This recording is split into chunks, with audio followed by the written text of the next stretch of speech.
Blushing. It's one of the most universally human traits, yet also one of the most puzzling. Across every culture, ethnicity, and corner of the world, people turn beet red when embarrassed. And here's a fun fact: animals don't blush. It's not because their faces are hidden under fur or feathers. They literally just don't blush. Why do we blush? And what's the purpose of this fiery facial phenomenon? Let's dive into the science to uncover this rosy mystery. The physiology of turning crimson. First, let's talk about the mechanics. Imagine Bernice sneaking up behind you and yanking your pants down in front of your entire marching band. Classic Bernice. Your cheeks flare up brighter than Rudolph's nose on Christmas Eve. But what's happening inside your body to create this public betrayal by your face? The answer lies in your sympathetic nervous system. This system is like your body's internal alarm, responsible for your fight or flight response.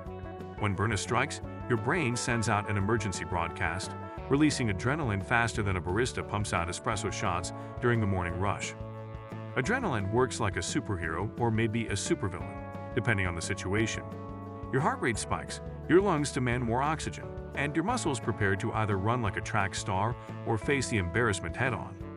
But there's a unique twist. Your blood vessels, particularly the ones in your face, expand in a process called vasodilation.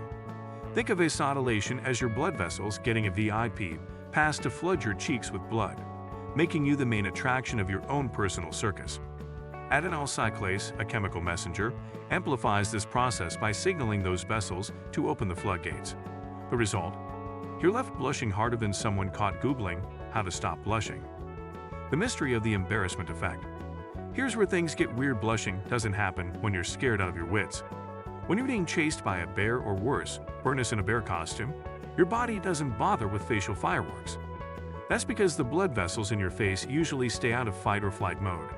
Blushing only happens in situations tied to emotions like embarrassment, guilt, or even unexpected compliments. It's as if your face has its own script, written exclusively for social blunders and moments of vulnerability. Scientists suspect that blushing evolved as a social survival tool. Imagine prehistoric humans accidentally spilling the tribe's precious berry juice all over their chief's new animal skin tunic. A good, solid blush might have saved their skin literally. By visibly showing remorse or embarrassment, the blusher signals to others, "Hey, I know I messed up, and I feel awful about it." This unspoken apology could diffuse tension faster than you can say, "My bad." It's similar to how dogs roll onto their backs after chewing your favorite pair of shoes. You can't stay mad at a puppy or apparently a blushing human. Why humans, not animals? So, why did humans corner the market on blushing while animals skip this evolutionary quirk? Animals rely more on physical signals like body language and submissive postures to navigate social dynamics. Your dog doesn't blush, but it will flatten its ears, wag its tail nervously, or give you those big guilt-ridden eyes when caught raiding the trash. For humans who evolved as deeply social creatures, blushing may have been our way of shouting, "I'm sorry," without saying a word. Back in the day, survival depended heavily on staying in the good graces of your tribe. If a visible blush could prevent banishment or worse, it was worth the temporary humiliation. Another reason animals don't blush is that their survival depends less on social approval and more on survival skills. Lions don't blush when they miss a gazelle, and squirrels don't turn red when they drop in a corn. Humans, on the other hand, are wired to care deeply about social standing and relationships. Blushing might be nature's way of keeping us humble, even if it feels like nature's way of making us look ridiculous. Why is blushing so specific? Blushing is oddly selective about when it shows up. It's not just about embarrassment. It can happen when you're receiving praise, feeling a sudden rush of pride, or even experiencing attraction. Basically, any situation where emotions are tied to social perception can trigger your cheeks to light up like fireworks on New Year's Eve. That's why we blush when someone compliments our outfit, but not when we're binge watching a horror movie. Interestingly, this reaction seems to be hardwired into our biology. Studies suggest that the face has more blood vessels close to the surface of the skin than other parts of the body, which is why it's uniquely prone to turning red. It's almost as if evolution decided to give our cheeks a permanent spotlight, just in case we needed an emotional tell during awkward encounters. The cultural side of blushing. While blushing is universal, its interpretation varies widely across cultures. In some societies, blushing is seen as endearing, a sign of modesty or genuine emotion. In others, it's viewed as a weakness or lack of confidence. In Japan, for example, blushing is associated with hanmai, a term for showing sincere feelings. Meanwhile, in high-stakes Western business environments, a blush might be seen as a sign of nervousness or lack of control. It's a cultural Rorschach test. Your red face means different things to different people. Then there's erythrophobia, the fear of blushing. It's like being embarrassed about being embarrassed, creating a vicious cycle that's hard to escape. For those who suffer from it, blushing isn't just an inconvenience, it can feel like a full-blown social crisis. Thankfully, treatments like cognitive behavioral therapy can help people manage their fear and break the cycle of embarrassment. Is blushing good for us? Despite its seemingly inconvenient timing, blushing may actually have its perks. Research suggests that people who blush are often perceived as more trustworthy and honest. Think about it. If your face can't keep a secret, you're probably not scheming to pull one over on someone.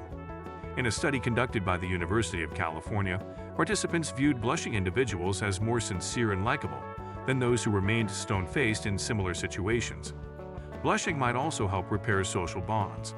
When someone sees you blush, they're more likely to empathize with your situation. It's like your cheeks are waving a tiny white flag, signaling, "I'm sorry. Please forgive me."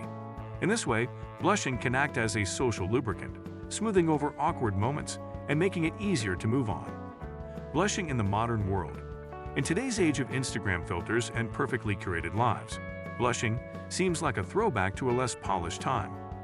It's almost quaint, like using a flip phone in a sea of smartphones. Why bother with a natural blush when you can achieve a flawless, airbrushed glow with the Valencia filter? But here's the thing. Blushing stands its ground as one of the last authentic, unfiltered reactions we have left. It's like our body saying, "Forget the highlight reel, this is the real me." In a world where every misstep is documented, memeified, and shared with the click of a button, blushing reminds us that we're still human. You trip over your own shoelaces at a party, and suddenly your face is auditioning for the lead role in Tomato, the musical. It's frustrating, sure, but it's also grounding. No amount of social media perfection can stop your cheeks from turning red when your crush notices you spilling coffee on yourself again. Blushing is your body's way of saying, "Hey, you're alive. You feel things." And sometimes it feels like your body has a mischievous sense of humor. It picks the perfect moments, like that high-stakes work presentation or meeting your partner's parents for the first time, to light your cheeks up like a neon sign. But maybe that's the charm. In a hyper-controlled world, blushing is an unpredictable, delightful reminder that perfection is overrated, and sometimes the messier moments are the most memorable. Embrace the blush. The next time your face betrays you by turning scarlet, take a moment to appreciate the humanity behind it. Sure, it's awkward, but it's also a reminder of your ability to feel deeply, connect with others, and survive even the most cringe-worthy situations. Plus, it's a great conversation starter. "Hey, why is your face so red?" Might just be the opening line that leads to your next great friendship, or at least a funny story. So whether you're blushing because of an embarrassing slip-up, or because Bernice is up to her usual antics, wear your blush proudly. It's not just a biological quirk, it's a badge of your beautifully imperfect humanity. And that's the story behind the science and mystery of blushing, our body's unexpected way of keeping us humble, honest, and hilariously human. If you've ever had your cheeks betray you at the worst possible moment, let us know in the comments below. We'd love to hear your most awkward blushing stories. If you enjoyed this video, don't forget to give this video a thumbs up and hit that subscribe button.